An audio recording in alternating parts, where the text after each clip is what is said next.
So the key thing with Chesterton is that this robust defence of the light. So he's very much on the side of the light side of this revival. Belloc almost single-handedly took on the distorted view of history with which English people are brought up. Now they say that history is written by the victors, and that's certainly true. And the Protestants won in England in this struggle, and the history that English people get is very much the Protestant version, the Whig history as it's known, the Whig historians. And I know, because I was brought up with that, I had to overcome all this residual anti-Catholicism that had been ingrained in me through my understanding of English history, which was a warped understanding. And Belloc wrote dozens of books, mostly about, he wrote about 150 books. I'm talking about his historical books now. He wrote certainly a couple of dozen historical books, most of which were about the Reformation in England, and panoramic studies such as how the Reformation happened or characters of the Reformation, through to individual studies of leading figures in it: Oliver Cromwell, Thomas Cranmer, Charles I, James II. He took on the Whig historians to put the other side of the story. Now, it seems to me there are two ways of looking at Belloc's role here. And that's that you can look at Belloc's role as being biased. That's the worst you can put it. Or you can look at it as being objective. Now, my attitude is, if he's biased, and a lot of people dismiss Belloc's historical works on the basis, well, he's a Catholic, it's biased history. England had had 200 years of biased history. Belloc's putting the other side of the story. At least people now can read both sides of the story and form a judgment. Before, they could only read one side of the story. That's the worst case scenario. But Philip Guadala, who was a leading historian of Belloc's generation, not a Catholic, considered Belloc a major historical figure and asked Belloc's advice in his own work. And more recently, in the 1990s, the man's name escapes me, as a professor of modern history at Oxford University, who again, as far as I know, is not a Catholic, that said if he really wants to know what happened in England at the time of the Reformation, he wouldn't go to Macaulay and the other Protestant historians. He would go to Hilaire Belloc and Lord Acton, both Catholics. So perhaps Belloc and Lord Acton were getting closer to the objective reality of what happened. And of course, very, very briefly, on this aside, that it's not just Catholics that say this. William Cobbett, who never became a Catholic, wrote a book called The History of the Protestant Reformation, where he saw that the Protestant Reformation in many respects was a means by which the aristocracy became very rich very quickly on church land, and also a way in which the common men, the common land was stolen from them as part of this process. William Cobbett was a great friend of the working man and a Protestant, and he wrote this. So perhaps Belloc was getting onto something. Belloc also, though, for me, is more than anything else a great poet. And I just would admire you to, I would try to encourage you to check out some of Belloc's poetry, because it's absolutely beautiful at its best. And a couple of anecdotes about Chesterton. I have said nothing about Chesterton's work. I mean, time is, I can be just, since I moved to America, I've become a shameless salesman. So if you're very frustrated about the absence of any real Chesterton in this talk, then go and buy my book. But there's two wonderful anecdotes about Chesterton, because he was a very robust and rotund man, as you know. And during this First World War, some of you may know this story, but I'll tell it because it's funny. It makes me laugh anyway. He was on a bus, and in the First World War, if you didn't enlist to fight in the First World War, you were called a coward and you were given a white feather. Chesterton was sitting on the bus, his corpulent figure sitting on a bus, and this woman comes up to him and says to him, "Sir, why are you not out at the front?" He says, "Madam, if you go round to my side, you will see that I am."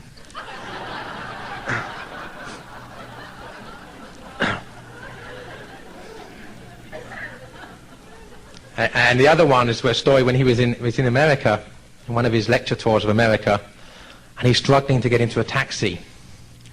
And the taxi driver's trying to help him get into the back of the taxi, and he's having difficulty getting in. And the taxi driver says to him, "Sir, why don't you try to go in sideways?" And Chesterton says, "Sir, I have no sideways."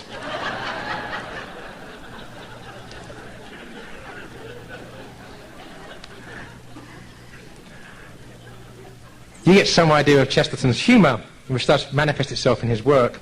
Somebody I must remember very, very quickly, and that's Maurice Baring, who is another great figure that's sadly neglected and largely forgotten these days, though I detect there might be a bit of a ripple of recognition coming back for him. There's a very famous painting of Chesterton, Belloc and Baring, which is on the cover of the copy of the St Austin Review, which is on sale out there. I told you I'm getting very shameless. But if you want to see this this painting, it's in the National Portrait Gallery in London, and it has Chesterton and Belloc seated at a table and a balding man standing behind. That's Maurice Baring. And we always hear about Chesterton and Belloc. You know, George Bernard Shaw rather wittily referred to them as the Chester Belloc, because they were seen so synonymously. They were like two halves of a pantomime elephant. But we seem to forget Baring, so I always try to say, instead of saying Chesterton and Belloc, I always try to say Belloc, Baring and Chesterton, which translates as the BBC. And he wrote wonderful novels. I look upon them as a sort of cross between Jane Austen and Dostoevsky. That set you thinking, isn't it? Some of you are probably thinking, heaven forbid. I'm not saying he's as good as either, but they are really, really good. He spoke many languages, including Russian, and spent a lot of time in Russia as a diplomat.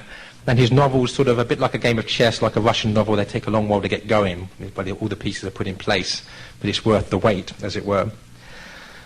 R.H. Benson, I must mention very, very briefly. He was the son of the Archbishop of Canterbury, so when he became a Catholic, it was probably the most shocking conversion since Newman, when R.H. Benson became a Catholic in the first years of the 20th century, because obviously the Archbishop of Canterbury is the top figure in the Anglican Church, apart from the monarch. So it's very shocking, but he wrote some wonderful novels. And I would just mention about three of them here. Lord of the World, which is now back in print, which to me is a far more prophetic work of science fiction, if you want to call it that, than 1984 by George Orwell, or even things like That Hideous Strength by Lewis, because it talks about a creeping secularism that makes religion illegal by the back door. Not a really harsh, brutal totalitarianism, but a creeping secularism. And he wrote this in the first decade of the 20th century, so 100 years ago. He also wrote historical novels about the Reformation period, Come Rack, Come Rope, which is about the life of someone who becomes a priest in the penal times, and how he, without wishing to spoil the novel for you, how he ends up being martyred at the end. But a great novel based loosely on the life of St Edmund Campion, apparently. And another book, Richard Raynolds' Solitary, which captures the religious life of medieval England. So I admire you. I admire you. If I believed in Freud, I'd be worried. And I must mention Ronald Knox very briefly. There's just so many people here. But Ronald Knox, again, he was the son of an Anglican bishop as well. The Bishop of Manchester becomes a Catholic. And he was seen as a genius. He was president of the Oxford Union, a great poet that could write poetry in Greek or Latin or English or other languages. And he never really, in many respects, never fulfilled his potential. And I think the reason for that was that he said, one of my favourite sayings, he said there are two types of Catholic. He said there are the hooks and the crooks. He said the hook of the fisherman and the crook of the shepherd. And he said, I'm more of a crook than a hook. So in other words, he was more interested in being a good priest and looking after his flock than in winning converts to the faith, which is why I think he didn't feel a great need to write books after his conversion. In fact, the main literary work was the translation of the Bible into what he hoped would be a timeless English. And then we have, again, in the 1920s, we have T.S. Eliot. I say, in the 1920s and 1930s, Eliot and Hopkins were the two leading poets. Eliot writes The Wasteland. And I could spend an hour and a half talking about The Wasteland. You'll be pleased to know I'm not going to. If you are unlucky enough to sit in one of my classes at Ave Maria, when I'm doing 20th century literature, you can have about 4.5 hours on it if you like. But basically it's a profound poem, and it was seen at the time as being ultra decadent. This was the real new anti-religious poetry that was iconoclastic. It was great, sort of the punk rock of poetry. And that's how they saw it, but it's because they all misread it.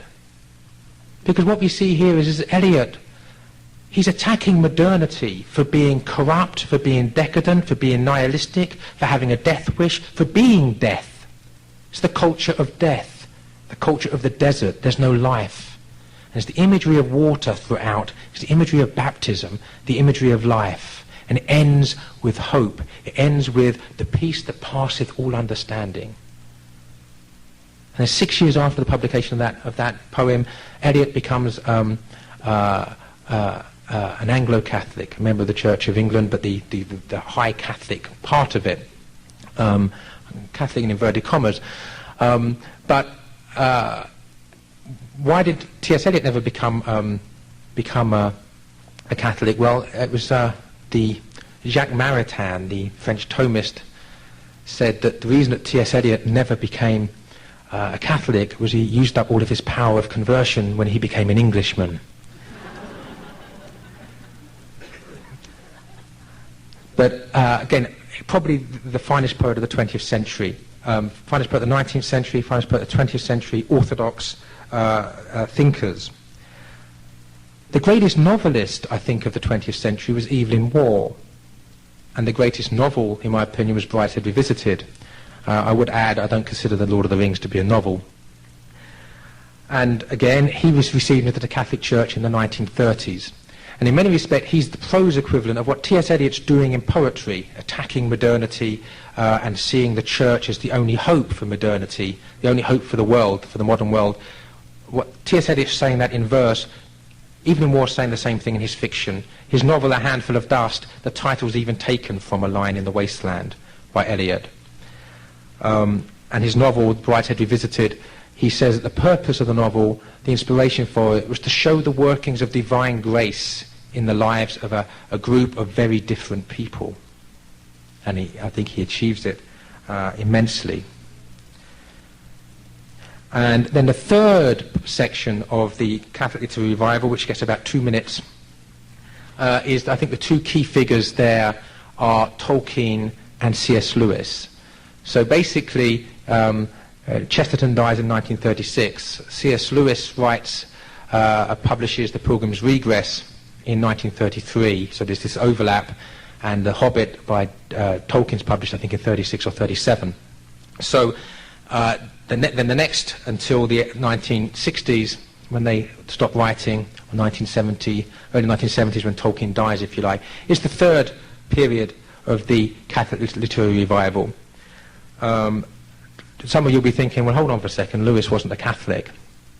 Well, that's true, and it's impossible for me to say in the 2 minutes remaining.